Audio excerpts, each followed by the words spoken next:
Ici, au-dessous des flots, est la seule indépendance. C'est vraiment de la pure création. Mais il n'y a rien qui vaille cela. Article 1. On est femme par choix, par décret, par plaisir. Article 2. Être femme, ça libère.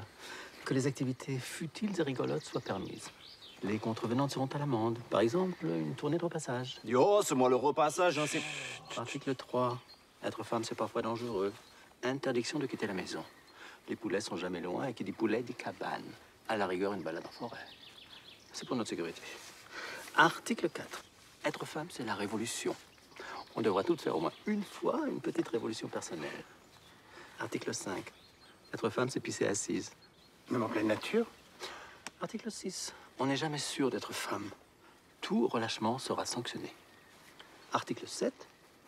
Être femme, c'est parfois s'ennuyer. Alors faites preuve d'imagination, sinon c'est la dépression assurée. Article. Ce qui m'a poussé, c'est des interrogations d'abord très personnelles, très contemporaines aussi, je pense, qui circulent beaucoup depuis quelque temps et depuis toujours d'ailleurs, puisque la question du travestissement est une question présente dans le théâtre de Shakespeare, par exemple, dans celui de Marivaux. Et puis, c'est aussi la découverte d'un album de photographie américaine où l'on voit des hommes travestis dans les années 50 dans une maison en pleine forêt. Des hommes qui se sont photographiés entre eux en train de faire des activités, tout ce qu'il y a de plus banal. Et des photos dont on ne connaît pas vraiment l'histoire. Ils ont été publiés dans un livre sans histoire, sans légende. Et ces photos sont ouvertes, posent beaucoup de questions, sont ouvertes à la fiction, à l'imaginaire, d'autant plus qu'ils le font à un moment aux États-Unis où c'est évidemment transgressif. Et cette transgression-là, pour ces hommes-là, est absolument passionnante sur ces photographies. Le cinéma, pour moi, est d'abord un travail d'équipe. Et avant tout, un travail d'équipe, un travail de collaboration. D'ailleurs, on voit de plus en plus souvent des films qui sont faits à deux. Et c'est pas pour rien, je pense. Je ne me considère pas comme un chef d'équipe qui sait tout du film. J'en ai une idée. Et ce qui me plaît le plus, c'est de confronter mes idées au talent des gens qui vont faire le film, les acteurs, les techniciens, qu'on appelle techniciens, mais qui sont aussi des artistes, un chef d'écho, un opérateur, un ingé son, une costumière, sont des artistes pour moi. Et vraiment, ce travail de collaboration est ce qui me plaît le plus, ce qui me rend le plus heureux en fait.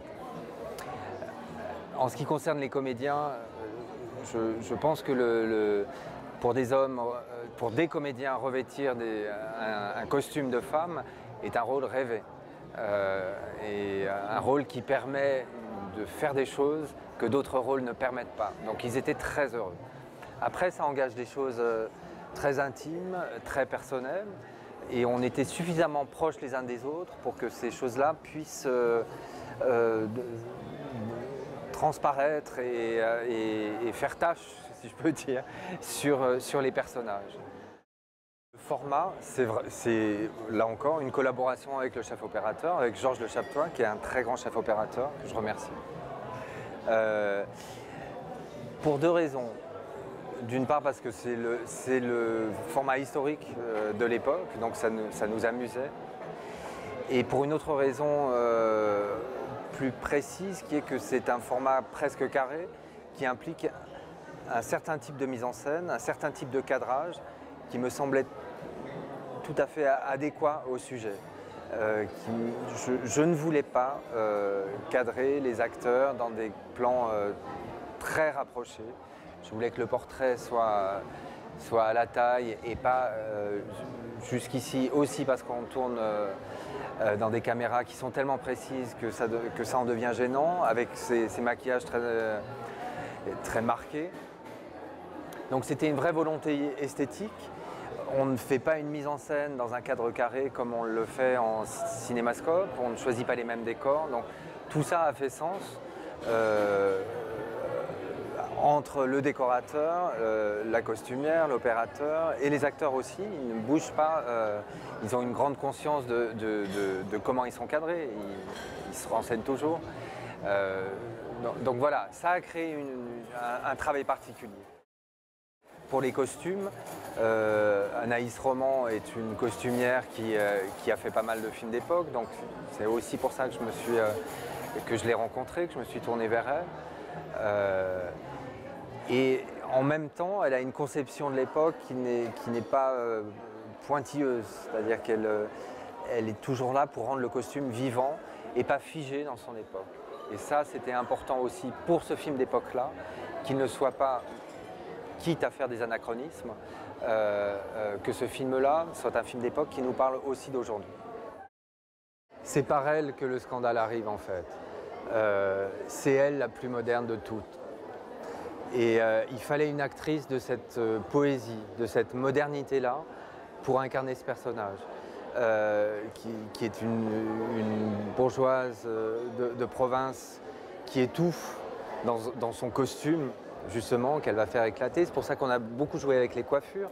Elle a les cheveux attachés, puis soudainement, elle a les cheveux détachés d'une façon très moderne. Et Jeanne Balibar est une actrice qui a pu emmener le rôle jusqu'à ce point de rupture, justement.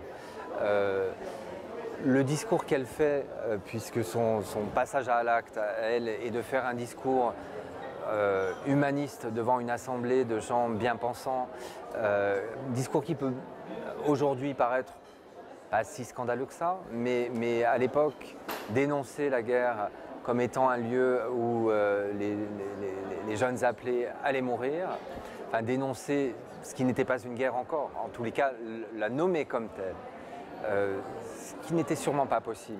Je pense que ce personnage n'a jamais existé, en tous les cas pas comme ça.